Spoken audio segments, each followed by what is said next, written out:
प्यारे बच्चों, इंग्लिश वाले महेश सर की क्लास में आपका वेलकम है। कैसा हो यदि सिर्फ इस वीडियो को देखने के बाद आपको नोटिस लिखना आ जाए और उसके बाद आपको और कोई वीडियो ना देखना पड़े, तो हाँ बिल्कुल अभी ऐसा होने वाला है। आप मुझे 10 मिनट दो, मैं आपको नोटिस दूंगा। देखिए, नोटिस तो आपको कोई पढ़ा देगा कि भाई सबसे पहले स्कूल का नाम आता है, उसके बाद नोटिस आता है, फिर टाइटल आता है, डेट आती है, नीचे नोटिस निकालने वाले का नाम और पोस्ट पद आता है। लेकिन ये जो मेन बॉडी है, जो बीच की लाइन है, इनके अंदर क्या आता है, तो इनके लिए मैं आपको फिक्स लाइन दूंगा। इसलिए तो बोला कि आज के बाद आपको और कोई वीडियो देखने की आवश्यकता नहीं पड़ेगी।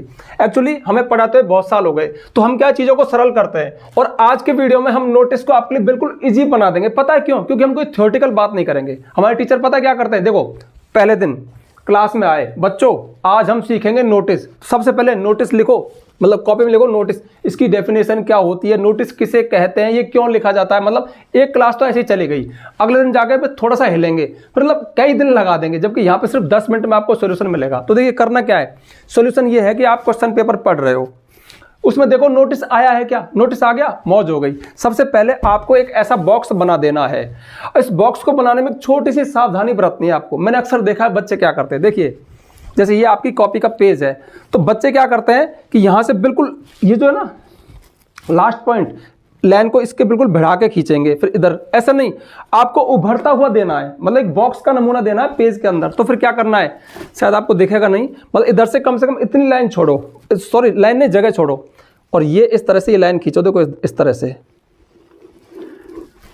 दिख गई आपको लाइन। तो अब फिर इधर से इतनी जगह छोड़ो और इधर से ऊपर से बंद कर दो, और नीचे से अभी बंद मत करना, जैसे पूरा हो जाए तो वहां पे जाके उसको बंद कर दो। अब देखो ये थोड़ा उभरता हुआ दिख रहा है ना कॉपी में, ये अगर आप इसको लाइन को यहां से लेते तो ये कॉपी का पेज दिखता, अभी ये एक नोटिस का बॉक्स दिख रहा है। तो सबसे पहला काम तो ये करना है। उसके बाद मैंने यहाँ पे थोड़ा सा लिख दिया स्कूल नेम। अब स्कूल नेम अगर पेपर में दे दे तो वही लिख दो, नहीं दे तो अपने मन से कुछ भी लिख दो, लेकिन मैंने साथ में लिखा है कैपिटल। कैपिटल मतलब बड़े अक्षरों में लिखना है। ऐसा कोई नियम नहीं है, लेकिन जब आप कैपिटल अक्षर में लिखते हैं ना तो थोड़ा सुंदर लगता है, आकर्षक लगता है। उसके बाद में इधर डेट लिखनी है, कैसे लिखनी है अभी बता दूंगा। उसके बाद में आपको कैपिटल लेटर्स में नोटिस लिखना है। नोटिस के बाद टाइटल। टाइटल कहाँ मिलेगा, ये क्वेश्चन पेपर में मिलेगा, किस चीज के ऊपर है, जैसे कि ब्लड डोनेशन कैंप पर है, पल्स पोलियो कैंप पर है, लिटरेसी कैंपेजिन पर है, या फिर कोई डिबेट पर है, जो भी है वो हेडिंग आपको लिख देनी है। बाई चांस आपको हेडिंग नहीं मिलती है, टाइटल नहीं मिलता है, तो छोड़ो कोई बात नहीं। उसके बाद में ये इसकी बॉडी है, अब इसके अंदर फिक्स लाइन में आपको बता दूंगा। और लास्ट में नोटिस निकालने वाले का नाम, तो नाम तो पेपर में आएगा नहीं, तो कोई भी नाम जैसे M.K. गुप्ता, S.R. शर्मा, इस तरह से कोई भी नाम लिख करके पोस्ट उसको निकालने वाले का पद, ये मोस्ट ऑफ आपके पेपर में मिल जाएगा भाई। As a secretary, as a principal, as a librarian, जो भी है वो यहाँ पे उसका पोस्ट आ जाएगा। ठीक है, ये तो हो गई अपनी मौखिक बात, थ्योरेटिकल बात। अब मैं आपको ये फिक्स लाइन बता देता हूँ, स्कूल का नाम लिख के बता देता हूँ, ताकि आपको संतुष्टि हो जाएगी, आपको भी कॉन्फिडेंस आ जाएगा, हाँ अब मैं भी लिख सकता हूँ। मैं कह रहा हूँ ना बहुत ईजी है, तो चलो मैं इसको फिल कर देता हूँ। तो ये रहा आपका नोटिस का fix format with fix line. Question कैसा भी आए ये भी एकदम रेडी है। मैंने बोला था ना कि आज आपकी नोटिस की प्रॉब्लम सॉल्व कर दूंगा, तो आपकी प्रॉब्लम सॉल्व है। अब मैं इसको थोड़ा सा समझा दूं, उसके बाद आप नोट कर लेना। देखिए जैसा मैंने आपको बताया था कि स्कूल का नाम अगर क्वेश्चन पेपर में दे दे तो वही लिखो, वरना अपने मन से कुछ भी लिख सकते हो। हाँ, इसको कैपिटल लेटर में लिखना। अच्छा, कोई नियम नहीं है, बट अगर हम कैपिटल में लिखते हैं ना तो थोड़ा आकर्षक लगता है, अट्रैक्टिव लगता है, एग्जामिनर को अच्छा लगता है। उसके बाद में इधर की साइड में आपको डेट लिखनी है। अब डेट आप कोई भी लिख सकते हो, अपने एग्जाम की डेट लिख दो, कोई फर्क नहीं पड़ता। ये सब सिंबॉलिक चीजें हैं, जैसे डेट 15 मार्च 2023। हाँ, इसको थोड़ा ऐसा लिखना 10 मार्च 10 जून 2023, ऐसा मत लिखना 15/3, नहीं, इस तरह से लिखना। डेट के बाद एक लाइन छोड़ना, उसके बाद में आपको नोटिस शब्द लिखना है बड़े अक्षरों में। अब आगे ध्यान दो, आगे देखो, एक तो ये जगह है, ये आपको क्वेश्चन में से यहाँ पे कुछ लिखना है। क्या लिखना है, टाइटल लिखना है, हेडिंग लिखना है। उसके बाद में ये फिक्स है, नीचे का फिक्स है, सब कुछ फिक्स है। और ये जो मैंने थोड़ा सा छोड़ा है ना खाली जगह, इसमें आपको क्वेश्चन में से लेना है। अब देखो यहाँ पर माना लिटरेसी कैंपेजन का आया तो लिटरेसी कैंपेजन लिख दो, मतलब एक साक्षरता अभियान चला जाएगा स्कूल के द्वारा वो। माना ब्लड डोनेशन कैंप का आया तो ब्लड डोनेशन कैंप लिख दो। माना कोई डिबेट कंपटीशन है तो यहाँ पे लिख दो डिबेट कंपटीशन। माना कोई एजुकेशनल टूर जा रहा है तो लिख दो एजुकेशनल टूर। मतलब जो भी हेडिंग हो आप समझ जाओगे इतना तो यार, किसके बारे में बात चल रही है वही टाइटल होता है। और इसके अलावा एक मजेदार बात बताऊं, अगर आप ना पकड़ सको, आपको ना पता लगे ना, तो नोटिस के जस्ट बाद इसको आप शुरू कर दो, इसको आप लिखो ही मत, मतलब टाइटल को लिखो ही मत, कोई फर्क नहीं पड़ता।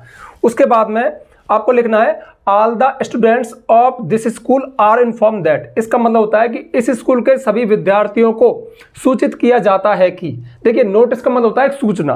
पर देखो स्कूल में 400, 500, 1000 बच्चे पढ़ते हैं। अब माना कोई सूचना देनी है तो सबको एक एक को आप पकड़ के बताएं क्या ऐसा होगा ऐसा होगा। इसलिए हर स्कूल में एक नोटिस बोर्ड होता है, जैसे हिंदी में कहते हैं सूचना पट। तो जो भी जानकारी सबको देनी है ना तो वो सूचना पट पे लिख दी जाती है, वही ये नोटिस आपके सामने है। तो हमने क्या कहा भाई, यहां पर माना कि ब्लड डोनेशन कैंप है, तो हम क्या कह रहे हैं, all the students of this school are inform that, इस स्कूल के सभी विद्यार्थियों को सूचित किया जाता है कि। अब इसके बाद क्वेश्चन पेपर में से पढ़ लो कि सूचना क्या देनी है भाई, लिटरेसी कैंप है, साक्षरता अभियान है, या ब्लड डोनेशन कैंप है, या एजुकेशनल टूर जा रहा है, जो भी एक्टिविटी है उसको लिख दो। That a blood donation camp will be held in our school इस डेट को, ठीक है। उसके बारे में थोड़ा बता दूंगा, लेकिन पहले बीच में एक और थोड़ा गौर करने वाली बात है। बात यह है all the students of this school, माना कोई ऐसी एक्टिविटी है, कोई ऐसा काम है कि सभी स्कूल के लिए नहीं है, केवल वो बोर्ड क्लासेस के लिए है, केवल 6 क्लास से लेकर के 12th क्लास तक के लिए है। तो आप लिखोगे all the students of 6 to 12th class, all the students of board classes 10th और 12th क्लास। ऐसा भी हो सकता है बाई चांस, वरना ज्यादातर मैंने देखे हैं कि ऐसे होता है कि सभी को सूचित करना है।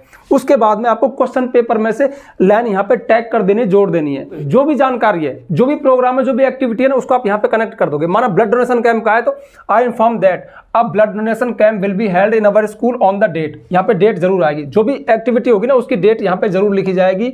या फिर जैसे माना एजुकेशन टूर का आ गया तो यहाँ पे देखो अभी ब्लड डोनेशन कैंप का था तो आपने ब्लड डोनेशन कैंप यहाँ पे टाइटल लिखा। अब माना एजुकेशनल टूर है, कोई शैक्षणिक भ्रमण है जो आपके स्कूल से जाएगा, तो आप यहाँ पे क्या लिखोगे, एन एजुकेशनल टूर। तो all the students of this school are inform that, इस स्कूल के सभी विद्यार्थियों को सूचित किया जाता है कि एन एजुकेशनल टूर, एक educational tour is going from our school, हमारे स्कूल से जा रहा है, ऑन द डेट, इस डेट को, और फिर ऑन वेरियस प्लेसेज, इन स्थानों पे, उन जगहों के नाम लिख दो। उसके बाद में उसकी कॉस्ट क्या आएगी, मतलब कितने रुपए चाहिए वो आपको लिख देने। तो कहने का मतलब है जो भी आए। या फिर जैसे माना अ डिबेट कंपटीशन, एक डिबेट कंपटीशन का है तो इस स्कूल के सभी विद्यार्थियों को सूचित किया जाता है कि, या फिर कोई पर्टिकुलर क्लास है, जैसे 12th क्लास का है वो, तो 12th क्लास लिख दो। दैट के बाद में a debate competition will be organised, आयोजित किया जाएगा बाय अवर स्कूल, हमारे स्कूल के द्वारा, ऑन द डेट, इस तारीख को, तो वो डेट लिख दो। उसके बाद में ये मैंने इसके बारे में आपको काफी बता दिया। अब देखो ये जो भी एक्टिविटी है ना कि भाई डिबेट कंपटीशन है, या फिर लिटरेसी कैंपेजन है, या पल्स पोलियो कैंप है, या फिर एजुकेशनल टूर है, या फिर क्रिकेट मैच है, क्रिकेट मैच भी हो सकता है। अब यहाँ पे देखो ये फिक्स लाइन मैंने क्यों लिखी भाई, ये जानकारी दे दी। अब स्टूडेंट को क्या करना है, तो देखो आप कह रहे हो those who want to take part in this programme, वे जो इस प्रोग्राम में भाग लेना चाहते हो, प्रोग्राम क्या जो आपने यहाँ पे बताया, ठीक है, शुड गिव देयर नेम्स, उनको अपने नाम दे देने चाहिए, टू देयर क्लास टीचर्स, उनके क्लास टीचर्स को, लेटेस्ट, अंतिम रूप से बाई 18 मार्च 2023, 18 मार्च 2023 तक। तो डेट का मिलान कर लेना। देखो आपने यहाँ पे डेट क्या लिखी, 15 मार्च को, तो 15 मार्च को तो ये नोटिस निकला। अब ये एक्टिविटी कब होगी, लगभग 5-7 दिन बाद, तो यहाँ पे माना 20 मार्च, चाहे वो डिबेट कंपटीशन है, चाहे वो ब्लड डोनेशन कैंप है, चाहे वो टूर जा रहा है, तो 20 मार्च को है। अब नाम कब तक दे दे भाई, नाम कब तक दे दे, 18 तक, मतलब 15 को निकाला है, 18 तक नाम दे दो अगर आप इसमें भाग लेना चाहते हो तो। और ये होगा 20 तारीख को, जो भी प्रोग्राम है वो वाला, ठीक है, तो इस तरह से। उसके बाद में यहाँ पे अब देखो RK शर्मा, कोई भी नाम लिख दो, और प्रिंसिपल। अब मोस्ट ऑफ अगर उसमें दे दे, मेंशन कर दे कि भाई देखो एक लाइब्रेरियन के रूप में लिखो तो यहाँ पे आएगा लाइब्रेरियन, स्कूल के सेक्रेटरी के रूप में तो यहाँ पे सेक्रेटरी आ जाएगा। माना आपका एजुकेशनल टूर जा रहा है तो उसको कौन, हिस्ट्री टीचर। और सुनो इसका मेंशन पेपर में देता है वो, write notice as the history teacher, write a notice as the cultural programme minister, write a notice as the principal, मतलब कुछ भी ना दे तो प्रिंसिपल है ही है, या फिर सेक्रेटरी, जो भी है वो पद आएगा यहाँ पे। वैसे कोई बड़ी बात नहीं है, मतलब ये क्या है, ऐसे एवरेज स्टूडेंट के लिए है जो अपना काम चलाना चाहते हैं, उनका काम चल जाएगा। लेकिन अब थोड़ी सी, हाँ एक चीज तो इसी में रह गई, उसको सुन लो, थोड़ा सा इसको आप खूबसूरत कर सकते हो। जैसे those who want to take part in this debate, मतलब डिबेट कंपटीशन का है तो प्रोग्राम की जगह आप डिबेट लिख सकते हो। जैसे हमारा टूर जा रहा है, those who want to take part in, those who want to go in this tour, वे जो इस टूर में जाना चाहते हैं। या फिर जैसे लिटरेसी कैंपेजन का है तो those who want to take part in this campaign. जैसे माना ब्लड डोनेशन कैंप का है तो those who want to take part, sorry those who want to donate, donate होता है दान करना, those who want to donate their blood, वे जो अपना ब्लड दान करना चाहते हैं, शुड गिव देयर नेम्स। ये तो फिक्स रहेगा, मतलब प्रोग्राम की जगह पर जो आपने यहाँ पे टाइटल लिखा है ना, उस टाइटल से संबंधित, मतलब वही चीज यहाँ पे डिबेट है तो डिबेट आ जाएगी, जैसे टूर है तो यहाँ पे टूर आ जाएगा, वो आप कर सकते हो। लेकिन आप दिमाग नहीं लगाना चाहते तो प्रोग्राम भी इसको कवर कर रहा है, चल जाएगा।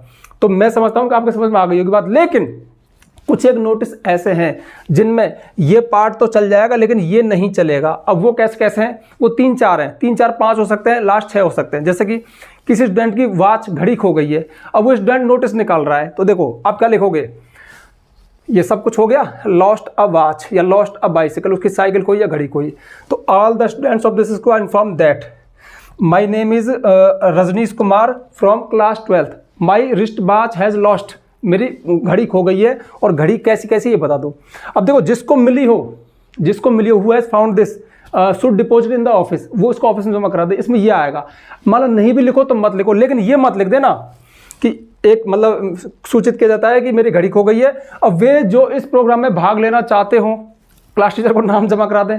फनी लग रहा है ना? तो ये इंग्लिश में यही तो है, जब सेंस समझ में नहीं आता, कुछ भी समझ में नहीं आता तो गड़बड़ हो जाती है। जैसे माना, और दूसरा देखो, डिपॉजिट फीस है, फीस जमा करानी है। स्कूल ने कहा कि भाई अपने 3rd टर्म की फीस इस तारीख तक जमा करा दो, और आपने यहाँ पे कहा कि inform that they should deposit their 3rd term fees. या फिर लाइब्रेरियन का है कि अपनी लाइब्रेरी की जो बुक्स आपने उधार ली है ना, उनको परीक्षा से पहले जमा करा दो। तो सभी विद्यार्थियों को सूचित किया जाता है कि they should deposit their library books till इस तारीख तक जमा करा दें, otherwise they will be find, उन पे फाइन जुर्माना लगेगा। ये हो गया। अब आप लिख रहे हो वे जो इस कार्यक्रम में भाग ले, कोई कार्यक्रम थोड़ी है, तो थोड़ा दिमाग भी लगा लेना खुद का। तो मेरा कहने का मतलब है कि ये लगभग फिक्स लाइन है। यहाँ पे पेपर में से जो सूचना है वो आपको देनी है विद डेट, मतलब डेट। अगर आप कहीं टूर पर जा रहे हो तो वो स्थान, अगर आप कोई क्रिकेट मैच है तो वो कहाँ होगा, किस दिन होगा, किस मैदान पे होगा, किस स्कूल के साथ होगा, थोड़ी सी जानकारी। और उसमें एक बात बताऊं, ज़्यादा जानकारी दी आती है, थोड़ी सी आपको ऐड करनी होती है, और नहीं कर सको ना तो ये आपका काम चला देगा। लेकिन ये नीचे वाला जो पार्ट है ना, अगर कोई ऐसी एक्टिविटी हो जिसमें भाग नहीं लेना है, साइकिल खो गई है, घड़ी खो गई है, या फिर लाइब्रेरी की बुक्स जमा करानी है, या फीस जमा करानी है, या फिर हाँ वैकेशन का जाए कि भाई मिड टर्म वैकेशन या दशहरा वैकेशन या फिर दीपावली की वैकेशन इस तारीख से इस तारीख तक है, तो देखो वो यहीं पर खत्म हो जाएंगे। मतलब वो छोटे वाले हैं ना, वो यहीं पर खत्म हो जाएंगे। ये पार्ट उनमें नहीं आएगा। ये पार्ट उनमें आएगा जिनमें कोई एक्टिविटी हो, जिनमें स्टूडेंट भाग लेना चाहते हो, तब जाके आएगा। तो मैं समझता हूँ कि ये रहा आपका नोटिस। मुझसे जितना सरल हो सका ना उतना सरल मैंने इसको आपके लिए कर दिया। अब जल्दी से ऐसा करो, देखो या तो इसका स्क्रीनशॉट ले लेना या फिर पेन कॉपी उठाओ, बहुत काम की चीज़ है, इसको आप नोट कर सकते हो। लेकिन उससे पहले कि मैं यहाँ से जाऊँ और आपको जगह दूँ, जल्दी से वीडियो को लाइक कर दो, ज़्यादा से ज़्यादा शेयर करना। यदि चैनल पर नए आए हो तो चैनल को सब्सक्राइब करना, बेल आइकन प्रेस करना, ताकि आपको आने वाले वीडियोज़ को नोटिफिकेशन मिल जाए। आज के लिए बस इतना ही, मिलते हैं नेक्स्ट वीडियो में नेक्स्ट टॉपिक के साथ। तब तक के लिए बाय। अब आराम से इसको नोट कर लो, ठीक है।